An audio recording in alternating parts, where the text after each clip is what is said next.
Hadirin jamaah salat Jumat rahimakumullah yang berbahagia. Bersyukur kepada Allah dengan ucapan alhamdulillahirabbil alamin. Hari ini kita berada di tanggal 15 Safar 1445 Hijriah atau bertepatan di tanggal 1 September 2023 Masehi. Mudah-mudahan kita yang hadir hari ini dengan duduk tawaduk, insyaallah kita termasuk hamba-hamba Allah yang istiqomah dalam ibadah, mati husnul khotimah, dan kiranya kita dimasukkan ke dalam jannah beserta dengan istri dan anak-anak kita yang soleh dan solehah. Salawat beriringkan salam kita ucapkan kepada Nabi Muhammad. Insyaallah kita semua dengan penuh harap mendapatkan syafaat nanti ketika datangnya hari kiamat. Hadirin jamaah salat Jumat rahimakumullah yang berbahagia. Di hari yang penuh dengan barokah, Jumat yang penuh barokah hari ini, tema yang ingin kami sampaikan hari ini adalah ada 5 janji Allah yang sudah Allah pasti jamin untuk kita semua. Di dalam Al-Quran begitu banyak janji-janji Allah. Dan semua janji-janji yang Allah berikan itu semuanya pasti akan terwujud, akan terbukti. Beda dengan janji kita manusia. Kalau janji kita manusia, terkadang dalam sebuah lagu dikatakan, kau yang mulai, kau yang mengakhiri, kau yang berjanji, kau yang mengkhianati. Tapi kalau janji Allah dalam Al-Quran yang lebih kurang 6.666 yang terdiri dari 114 surah, tidak ada di situ janji Allah yang mengkhianati hasilnya kalau kita betul-betul istiqomah berpegang kepada Al-Quran. Apa salah satu janji Allah dalam Al-Quran? 5 yang kami sampaikan hari ini, insyaallah 5 ini nanti bisa tembus, bisa nanti kita sampaikan hari ini juga. Yang pertama, janji Allah dalam Al-Quran, Allah Subhanahu wa ta'ala menjelaskan dalam surah Ibrahim ayat 7. Apa kata Allah? La in syakartum la azidannakum.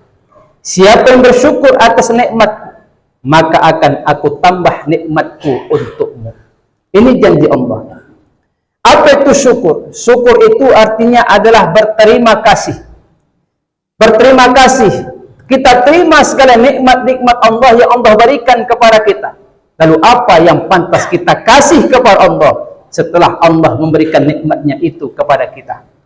Dengan catatan bahwa Allah itu maha sempurna. Kalaupun kita kasih kepada Allah, bukanlah Allah itu kurang segala-galanya. Allah itu maha sempurna dari segala-galanya. Nikmat yang terbesar yang Allah berikan kepada kita, mungkin ada sebahagian mengatakan nikmat yang paling indah adalah rumah yang bertingkat, kendaraan mengkilat, uang yang berlipat, bahkan rumah kita berpagarkan kawat, istri cantik memikat. Tetapi itu hanya bagi sebahagian orang. Ada yang mengatakan nikmat yang terbesar adalah ketika dia diberikan Allah jabatan dan kekuasaan. Tetapi tak semuanya jabatan dan kekuasaan itu bisa menyelamatkan dia nanti di akhirat. Bahkan di dunia pun dia bisa dimasukkan ke dalam penjara. Macam-macamlah orang cara nikmat yang dia rasakan, mana sih yang paling indah. Tapi nikmat yang dimaksud di sini, la in syakartum la azidannakum. Siapa yang bersyukur atas nikmatku, maka akan aku tambah nikmatku itu untukmu. Kalau nikmat itu dia pergunakan di jalan Allah Subhanahu wa ta'ala. Apa salah satu nikmat yang Allah berikan kepada kita? Apalah gunanya harta yang berlimpah ruah di rumah kita, sementara harta itu tidak mendapatkan jaminan kebahagiaan yang hakiki kepada kita. Kita sibuk mengumpulkan harta sebanyak-banyaknya. Kita mengumpulkan sebanyak-banyak harta kita, tetapi terkadang kita lupa bahwa di dalam harta kita masih di situ masih ada hak anak yatim, di situ masih ada hak orang-orang miskin, di situ masih banyak harta orang-orang yang bukan milik kita seutuhnya. Maka sampai Allah katakan dalam Al-Quran, qad aflaha man tazakka wa zakara isma rabbih fasalla. Maka berbahagialah orang-orang yang membersihkan dirinya, membersihkan hartanya. Qad aflaha man tazakka wa zakara isma rabbih fasalla. Maka dia zikir, ingat kepada Allah, dan dia melaksanakan sembahyang. Inilah sebetulnya nikmat yang paling indah. Ketika Allah berikan nikmat kepada kita harta, kita berikan di jalan Allah. Ketika Allah berikan jabatan dan kekuasaan, kita berikan kita itu adalah amanah yang kita jalankan karena Allah. Demikian juga dengan panca indera yang Allah berikan kepada kita hari ini. Apa salah satunya? Satu buah ayat, Allahu akhrajakum min butuni ummahatikum la ta'lamuna syai'a wa ja'ala lakumus sam'a wal absar wal af'idah la'allakum tashkurun.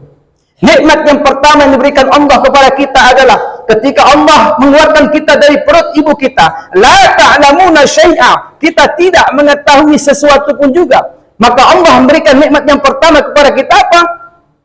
Wa ja'ala lakumus sam'a, maka aku berikan kepadamu nikmat yang pertama adalah pendengaran. Maka sunnah hukumnya bagi kita ketika bayi baru lahirkan disunnahkan untuk anak laki-laki diazankan dan untuk anak perempuan diiqamahkan. Itulah nikmat yang pertama. Setelah Allah berikan nikmat pendengaran wal absar, Allah berikan penglihatan. Maka disitulah kita terlatih mata kita melihat inilah ayahanda, inilah ibunda kita, inilah keluarga kita. Agar dia dengan mata itu dia gunakan untuk melihat orang-orang yang dia cintai. Setelah itu nikmat selanjutnya yang Allah berikan wal afidah, dan Allah berikan hati. Untuk apa hati itu diberikan? Ternyata hati itu digunakan adalah untuk bersyukur kepada Allah Subhanahu wa taala. Ketika Allah sudah memberikan nikmat pendengaran, nikmat mata, nikmat hati, la'allakum tashkurun, dan mudah-mudahan kamu menjadi orang yang bersyukur kepadaku, kata Allah. Tapi ingat, terkadang banyak di antara kita, banyak di antara saudara-saudara kita di luar sana yang ketika Allah berikan nikmat yang ada pada dirinya, ketika Allah berikan nikmat hati kepadanya, dia lupa dengan menggunakan hatinya, ini baik atau tidak, ini buruk atau tidak, ini boleh apa tidak. Ketika Allah berikan dia nikmat pendengaran, tetapi dia tidak gunakan pendengaran itu dengan sebaik-baiknya untuk mendengarkan ayat-ayat Allah, tapi lebih suka mendengarkan bagaimana gibah-gibah orang. Ketika Allah berikan nikmat mata, dia tidak gunakan mata itu dengan sebaik-baiknya bagaimana Allah ciptakan alam yang begitu indah, dia ciptakan pasangan kita yang begitu cantik. Maka sampai Allah ingatkan kita dalam Al-Quran, وَلَقَدْ جَرَعْنَا لِجَهَنَّمَ كَثِيرًا مِنَ الْجِنِّ وَالْإِنسِ لَهُمْ قُلُوبٌ لَا يَفْقَهُونَ بِهَا وَلَهُمْ أَعْيُنٌ لَا يُبْصِرُونَ بِهَا وَلَهُمْ آذَانٌ لَا يَسْمَعُونَ بِهَا أُولَئِكَ كَالْأَنْعَامِ بَلْ هُمْ أَضَلُّ أُولَئِكَ هُمُ الْغَافِلُونَ. Apa kata Allah? Sesungguhnya aku berikan kepada mereka itu neraka jahanam. Katsira minal jinni wal ins. Kebanyakan di dalam neraka jahanam itu dari golongan jin dan manusia. Apa amalan mereka?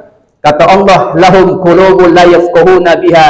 Mereka punya hati tapi enggak mereka gunakan hati itu, mana yang baik, mana yang benar, mana yang boleh, mana yang tidak, mana yang haram, mana yang halal.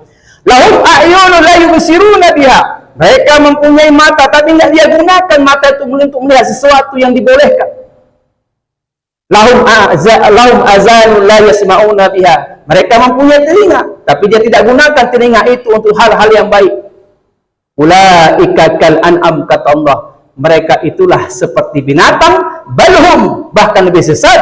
Ulaika humul ghafilun, dan merekalah orang-orang yang merugi. Apa artinya hadirin jamaah yang berbahagia?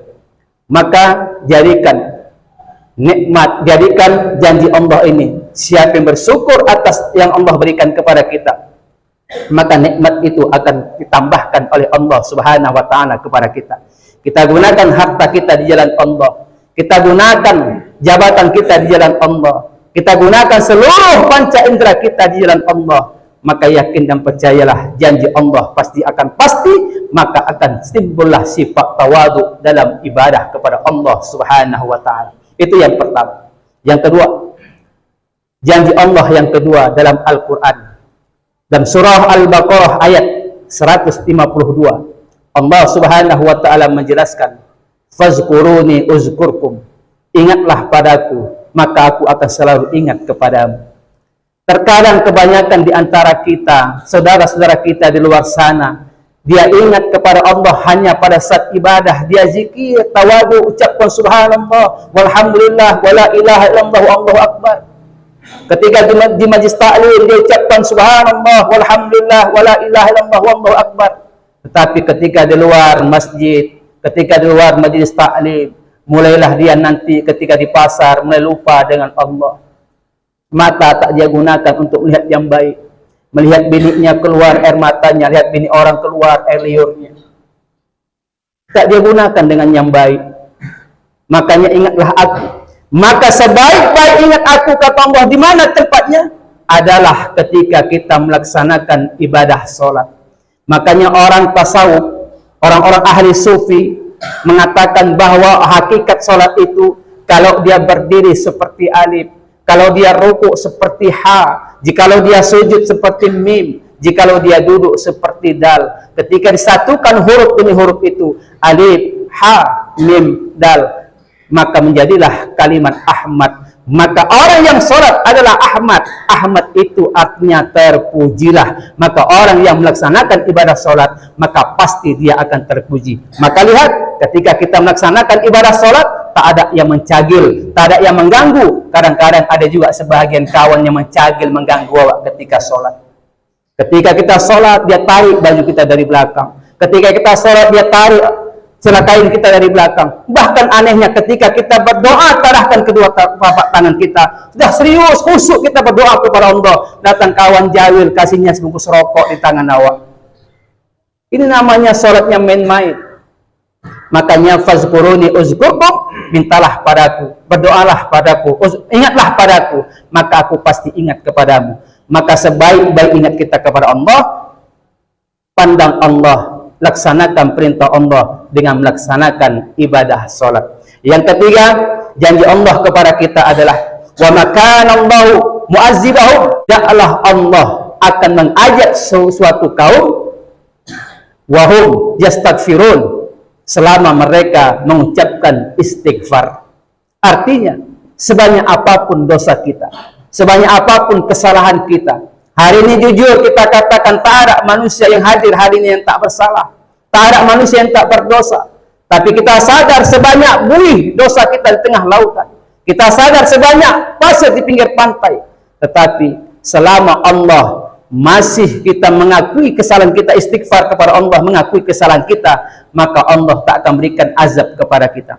Kalaulah kita lihat bencana-bencana belakangan ini terjadi kepada kita, keluarga kita tak akur, tak selamanya bagus, bisa jadi itu artinya bak kata Ibit Giadi, mungkin Tuhan sudah bosan melihat tingkah kita yang selalu bangga dengan salah dan dosa-dosa, atau alam mungkin enggan bersahabat dengan kita. Coba tanyakan pada rumput yang bergoyang.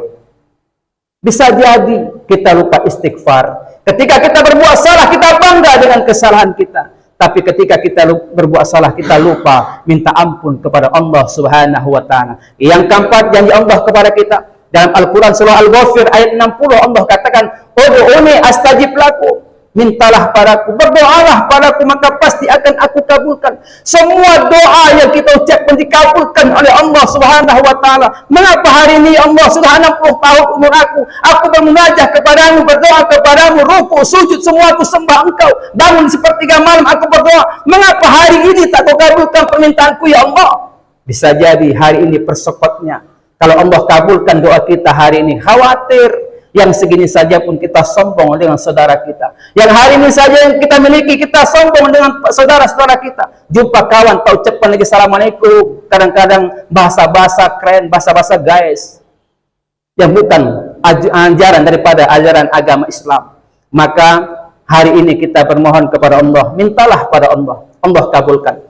Maka Allah mengabulkan doa kita, bukan sesuai dengan keinginan kita, tapi Allah kabulkan adalah sesuai dengan kebutuhan kita. Kalau hari ini kita masih merasa belum cukup, itu caranya Allah agar kita selalu dekat kepada Dia. Yang terakhir, janji Allah yang pasti akan Allah kabulkan kepada kita adalah yang tidak Allah ingkari kepada kita adalah Al-Ankabut ayat 57. Allah Subhanahu wa Ta'ala mengatakan, kullu nafsin za'iqatul maut, setiap yang bernyawa pasti akan merasakan mati.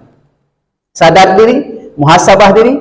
Ayo hari ini kita semua kita tinggalkan dunia yang fana ini. Tak ada yang kita bawa kecuali amal ibadah. yang kita pertanggungjawabkan nanti di hadapan Allah Subhanahu wa taala. Mudah-mudahan yang 5 ini saja pun insyaallah banyak janji-janji Allah dalam Al-Qur'an, yang 5 ini saja kalau betul-betul kita mau kembali kepada Al-Quran dan sunnah Rasulullah Muhammad SAW, yakinlah akan timbul ketenangan pada diri kita. Tak gerasak gerusuk, kita tenang dalam ibadah, kita tenang menjalani kehidupan, karena semua dalam kehidupan ini adalah takdir dari Allah Subhanahu wa taala. Barakallahu li wa lakum fil Qur'anil Karim wa nafa'ani wa iyyakum bima fihi minal ayati wa zikril hakim wa taqabbalallahu minni wa minkum tilawatahu innahu huwas samiul alim. Aqulu qawli hadza astaghfirullah li wa lakum wa liwalidayya wa liwalidikum wa lisairil mu'minina wal mu'minat wal muslimina wal muslimat innahu huwal ghafurur rahim.